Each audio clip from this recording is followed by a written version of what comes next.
ನಮಸ್ಕಾರ ಸ್ನೇಹಿತರೆ, ಬನ್ನಿ ಇವತ್ತೊಂದು ಸೂಪರ್ ಆಗಿರೋ ವಾಂಗಿಬಾತ್ ಮಾಡೋಣ. ವಾಂಗಿಬಾತ್ ಪುಡಿದು ಡಿಸ್ಕ್ರಿಪ್ಷನಲ್ಲಿ ಹಾಕಿದ್ದೀನಿ, ಆಲ್ರೆಡಿ ಶೇರ್ ಮಾಡಿದ್ದೀನಿ ರೆಸಿಪಿ. ಇದರಲ್ಲೂ ಡಿಸ್ಕ್ರಿಪ್ಷನಲ್ಲಿ ಲಿಂಕ್ ಕೊಟ್ಟಿದ್ದೀನಿ. ಹೇಗೆ ಮಾಡೋದು ನೋಡೋಣ ಬನ್ನಿ. ಒಂದು ದಪ್ಪ ತಳದ ಪಾತ್ರೆನ ಒಲೆ ಮೇಲೆ ಇಡೋಣ. ಸ್ವಲ್ಪ ಕಾಯಿಲಿ ಒಂದು 7ರಿಂದ 8 ಸ್ಪೂನಷ್ಟು ಎಣ್ಣೆ ಹಾಕೋಣ. 1 ಸ್ಪೂನಷ್ಟು ಸಾಸಿವೆ ಹಾಕೋಣ. ಸಾಸಿವೆ ಸಿಡಿಲಿ ಒಂದು 3ರಿಂದ 4 ಹಸಿಮೆಣಸಿನ್ಕಾಯಿ ಸೀಳಿಟ್ಕೊಂಡಿರೋದು ಹಾಕೋಣ. ಎಲ್ಲ ಒಂದು 2 ಸೆಕೆಂಡ್ ಹುರಿದ್ರೆ ಸಾಕು. ಕರ್ಬೇವಿನ ಸೊಪ್ಪು ಹಾಕೋಣ, ಒಂದು 7-8 ಎಸಳು. ಇವಾಗ ಒಂದು ಸ್ವಲ್ಪ ಅರಶಿನ ಹಾಕೋಣ, ಒಂದು 3-4 ಸೆಕೆಂಡ್ ಹುರಿಯೋಣ. ತುಂಬ ಚೆನ್ನಾಗಾಗುತ್ತೆ ಫ್ರೆಂಡ್ಸ್, ಮಾಡಿ ನೋಡಿ. ಈ ರೀತಿ ಮಾಡಿದರೆ 2 ದಿನ ಆದರೂ ಕೆಡಲ್ಲ. ಈಗ ಒಂದು ದಪ್ಪ ಮೆಣಸಿನ್ಕಾಯಿ ದಪ್ಪಕ್ಕೆ ಹೆಚ್ಚಿಟ್ಕೊಂಡಿರೋದು ಹಾಕೋಣ. ಒಂದು 4-5 ಬದನೆಕಾಯಿ ದಪ್ಪಕ್ಕೆ ಹೆಚ್ಚಿಟ್ಕೊಂಡಿರೋದು ಹಾಕೋಣ. ಟೊಮೆಟೊ 1-2 ಸಣ್ಣಕ್ಕೆ ಹೆಚ್ಚಿಟ್ಕೊಂಡು ಹಾಕೋಣ. ಎಲ್ಲನೂ ಮಿಕ್ಸ್ ಮಾಡೋಣ. ಈಗ ಒಂಚೂರು ಹಿಂಗೆ ಹಾಕೋಣ, ಒಂದು 1/4 ಸ್ಪೂನಷ್ಟು ಹಿಂಗೆ ಹಾಕಿದ್ರೆ ಸಾಕು. ಎಲ್ಲನೂ ಮಿಕ್ಸ್ ಮಾಡೋಣ. ಎಲ್ಲ ಮೀಡಿಯಮ್ ಫ್ಲೇಮಲ್ಲಿ, ಮೀಡಿಯಮ್ ಉರಿನಲ್ಲಿ ಹುರಿಯೋಣ. ಈಗ ಸಣ್ಣಕ್ಕೆ ಹೆಚ್ಚಿಟ್ಕೊಂಡಿರೋ ಮೆಂತ್ಯ ಸೊಪ್ಪು ಹಾಕೋಣ.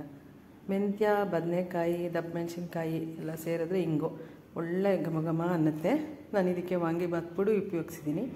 ಪುಡಿದು ರೆಸಿಪಿ ಲಿಂಕಲ್ಲಿ ಶೇರ್ ಮಾಡಿದ್ದೀನಿ. ಈಗ ಒಂದು 5-6 ಹಿಡಿಯಷ್ಟು ಅವರೆಕಾಳು ಒಂಚೂರು ಉಪ್ಪು ಹಾಕಿ ಬೇಯಿಸಿಟ್ಕೊಂಡಿರೋದು ಹಾಕಿ ಒಂದು 5-6 ನಿಮಿಷ ಮುಚ್ಚಿಟ್ಬಿಡೋಣ. ಬದನೆಕಾಯಿ ಎಲ್ಲ ಚೆನ್ನಾಗಿ ಮೆತ್ತಗಾಗಲಿ. ಈಗ 1 ಸ್ಪೂನಷ್ಟು, 1 ಟೇಬಲ್ ಸ್ಪೂನಷ್ಟು ಉಪ್ಪು ಹಾಕೋಣ. ಯಾಕೆಂದರೆ ನಾನು ಇಲ್ಲಿ 2 ಪಾವು ಅಕ್ಕಿ ಉಪಯೋಗಿಸಿದ್ದೀನಿ. ನಾನು ಲಂಚ್ಗೆ ಮತ್ತು ಡಿನ್ನರ್ಗೆ ಮಾಡಿದ್ರಿಂದ 2 ಪಾವು ಅಕ್ಕಿ ಹಾಕ್ಕೊಂಡಿದ್ದೀನಿ. ಅದರಿಂದ ಸ್ವಲ್ಪ ಉಪ್ಪು ಹಿಡಿಯುತ್ತೆ. ಈಗೆಲ್ಲ ಚೆನ್ನಾಗಿ ಹುರ್ಕೊಳ್ಳೋಣ. ನೋಡಿ, ಹೀಗೆ ಎಲ್ಲ ತರಕಾರಿ ಎಲ್ಲ ಮೆತ್ತಗಾಗಲಿ. ಈಗ ವಾಂಗಿಬಾತ್ ಪುಡಿ, ಈ ಪುಡಿದು ರೆಸಿಪಿ ಲಿಂಕಲ್ಲಿ ಶೇರ್ ಮಾಡಿದ್ದೀನಿ, ಆಲ್ರೆಡಿ ಇದೇ ವಿಡಿಯೋ ನೋಡ್ಕೊಳ್ಳಿ. ಈ ಒಂದು ಪುಡಿ ಇದ್ದರೆ ಎಷ್ಟು ಥರ ರೆಸಿಪಿ ಮಾಡ್ಬೋದು ಅಂದರೆ ಬಿಸಿಬೇಳೆ ಬಾತ್ ಮಾಡ್ಬೋದು, ಪಲ್ಯಗಳು ಮಾಡ್ಬೋದು. ತುಂಬ ಚೆನ್ನಾಗಾಗುತ್ತೆ. ಈ ಪುಡಿ ಮಾಡಿ ನೋಡಿ ಫ್ರೆಂಡ್ಸ್. ಇದಕ್ಕೆ ನಾನು 3 ಟೇಬಲ್ ಸ್ಪೂನಷ್ಟು ಪುಡಿ ಉಪಯೋಗಿಸಿದ್ದೀನಿ. ಹಾಕಿ ಒಂದು 10 ಸೆಕೆಂಡ್, 20 ಸೆಕೆಂಡ್ ಹುರ್ಕೊಳ್ಳೋಣ. ಈಗ ಒಂದು 4-5 ಸ್ಪೂನಷ್ಟು ಹುಣಸೆ ಹಣ್ಣು ರಸ ಹಾಕೋಣ, ನೆನೆಸಿಟ್ಟಿರೋದು ರಸ ಮಾತ್ರ ಹಾಕ್ಕೊಳ್ಳೋಣ. ಅದನ್ನು 1-2 ಸಲ ಒಂದು ಸುತ್ತು ಎಲ್ಲ ಚೆನ್ನಾಗಿ ಮಿಕ್ಸ್ ಆಗಲಿ. ಈಗ ಉದ್ರಾಗಿ ಮಾಡಿ ಇಟ್ಕೊಂಡಿರಬೇಕು. ಅನ್ನ ಮೆತ್ತಗೆ ಮಾಡಿಬಿಡಬಾರ್ದು. ಕೆಲವರು ಎಲ್ಲ ಹುರ್ಕೊಂಡು ಅಕ್ಕಿನೂ ಅದಕ್ಕೆ ಹಾಕಿ ಬೇಯಿಸ್ತಾರೆ, ಅದು ಬೇಗ ಕೆಟ್ಟೋಗುತ್ತೆ, ಚೆನ್ನಾಗಿರಲ್ಲ. ಈ ಥರ ಮಾಡಿದ್ರೆ 2 ದಿನ ಆರಾಮಕ್ಕೆ ಕೆಡದೇ ಇರುತ್ತೆ. ನೋಡಿ ಫ್ರೆಂಡ್ಸ್, ಈ ಥರ ಮಾಡಿ ನೋಡಿ ವಾಂಗಿಬಾತ್. ಚೆನ್ನಾಗಿ ಮಿಕ್ಸ್ ಮಾಡೋಣ. ಮಾಡಿರೋ ಪಲ್ಯ ಎಲ್ಲ ಅನ್ನದೊಳಗೆ ಚೆನ್ನಾಗಿ ಸೇರ್ಕೋಬೇಕು. ಚೆನ್ನಾಗಿ ಮಿಕ್ಸ್ ಮಾಡೋಣ. ತುಂಬಾ ಚೆನ್ನಾಗಾಗುತ್ತೆ. ನೀವು ಮಾಡಿ ನೋಡಿ ಫ್ರೆಂಡ್ಸ್. ನೋಡಿ ಏನು ಸಖತ್ತಾಗಿರೋ ವಾಂಗಿಬಾತು.